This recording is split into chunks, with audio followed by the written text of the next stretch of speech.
The 2017 PGA Championship heads to Quail Hollow Club in Charlotte, North Carolina for the fourth and final major of the season.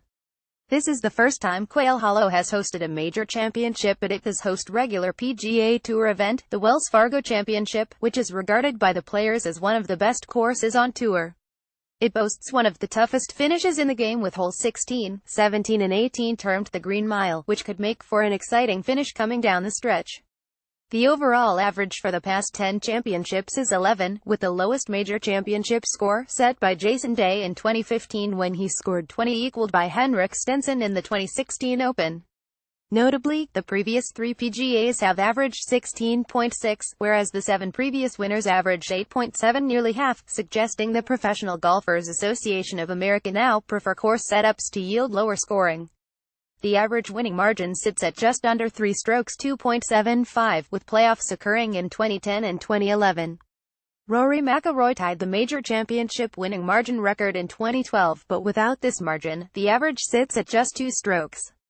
The Wells Fargo Championship was hosted at Quail Hollow from 2003 to 2016, but was moved for the 2017 event due to course alterations for this year's US PGA. Every player who has placed in the top 10 since then was recorded, and those who had 2 or more top 10s were logged. 6 players ranked inside the world's current top 50 were left. Phil Mickelson has finished in the top 10 a staggering 9 times from the past 13 occasions he has competed at Quail Hollow, recording 7 top 5s and 1 runner-up, but surprisingly, no victory, recording an average finish of 4.6. Rory McIlroy, however, has recorded 2 victories and 1 runner-up playoff around Quail Hollow, and is somewhat of a course specialist with an average finishing position of 4.3.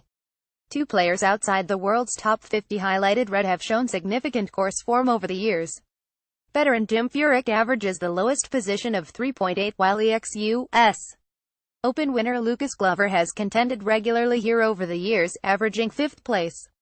Let's now take a look at the recent form of these 6 players in recent times, those who have performed well in the British Open and or the WGC Bridgestone, typically the 2 tournaments before the PGA Championship, have gone on to perform well in the final major of the season.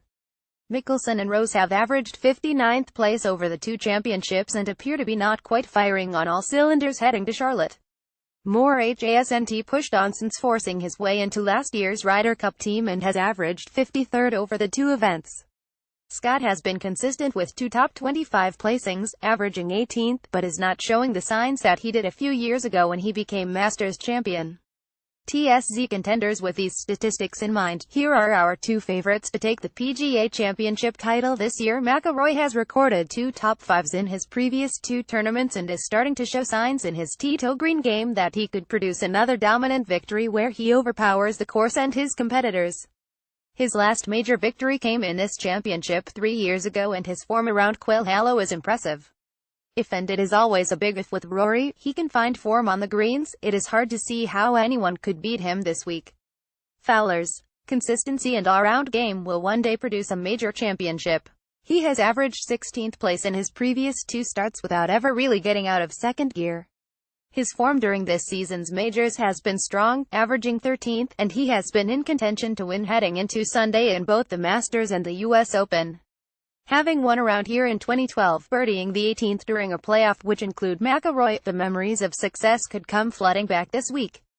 TSZ outsiders. We've identified 2 outsiders in the form of past major champions Lucas Glover and Jim Furyk. Glover's form around Quail demonstrates that he has ball striking capabilities that few in the game can actually match.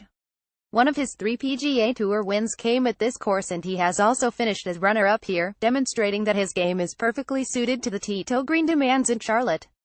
A top 10 finish would be a big result at 181 with Paddy Power.